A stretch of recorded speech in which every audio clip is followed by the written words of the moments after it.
What are you doing?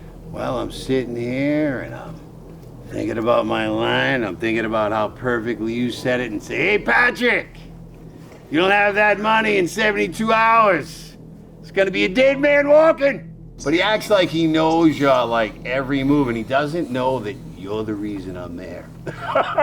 He doesn't know that you have terrorized me.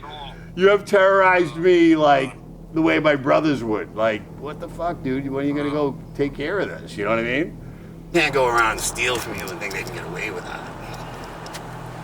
We just investigated the studio where Patrick used to work, and they're no longer there. And the car that Patrick had bought and brought over to the body shop next door, we went and spoke to the manager, and the manager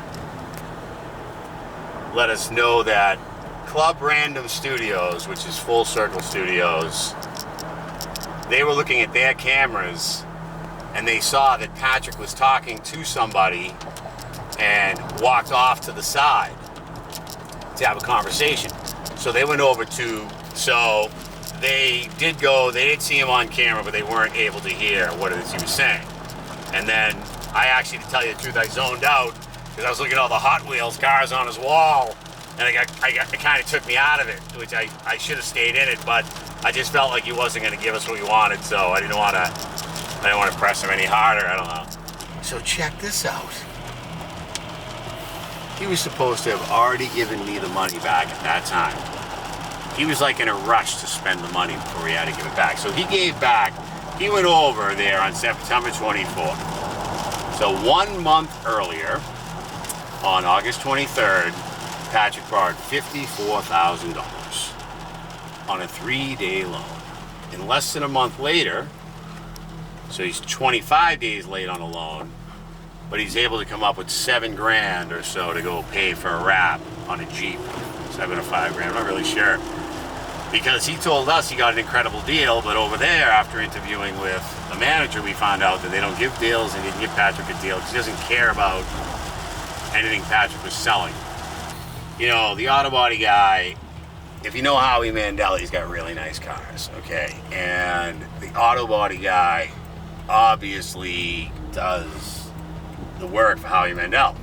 So when Patrick was in there, he was trying to sweet talk this guy, acting as if, you know, I can do this for you and I can do that for you. And the manager was like, hey, listen, man, it really doesn't matter because I know Howie Mandel longer than you know him, and I know people have $1 billion. Who gives a shit? Yeah. Now, if you had to guess, let's pretend that, you know, Chuck received some of these funds that Patrick took from you. Let's say that's on the table. Yeah. What would your guess be as to how those funds were moved to Chuck?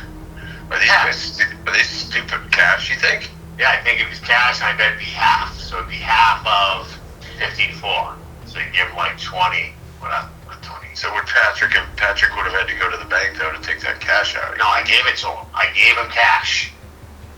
Oh my God, I did not know this. Of course, no, he withdrew it. It's all documented. Oh my God, They gave it all to the I thought it was a wire. Well, it was a wire to me. Oh my God. Threw it, and he needed cash. Like, my wife is here because, look, I told you, I didn't want to do this, dude. And he was like, listen, Chris Casey's giving me this money. He came to my house. I've never been to the house. He came to my house. Or came to your house, Scott? He came to my house. He came to my house, and you know, I left the table, and all of a sudden he turned to my wife, and he was pitching my wife and saying all this to my wife. Reported him. I don't have nothing against him, but I can't believe he's like that. If he had just, listen to this, if he had just done what he said, so imagine he's really good at what he does. Just say he is. And just say that what he said is true, which is he can get all these parts for $27,000, and just say he really could sell these for $54,000 a piece, okay? Well, that's all horse shit now. Now we know. No, but this is the whole thing. It's much easier just to do it. I know. It's just easier to do it, right? Get paid and be honest. Just do the job and on. I remember, listen, when I was in high school, I was a senior in high school. I'd taken one job too many one summer. We were painting the house. But I also took a job at Coca-Cola working from fucking 10 to 7, all right? So I'd fall asleep at lunchtime at the painting job, so I would work from 1 o'clock to 4 o'clock. Well, after 3 weeks, those days add up, man. And the boys came in, they were like, Jimmy Cummings, we're disappointed in you. And they fucking painted that house in a day. And I was embarrassed, man. That never happened again.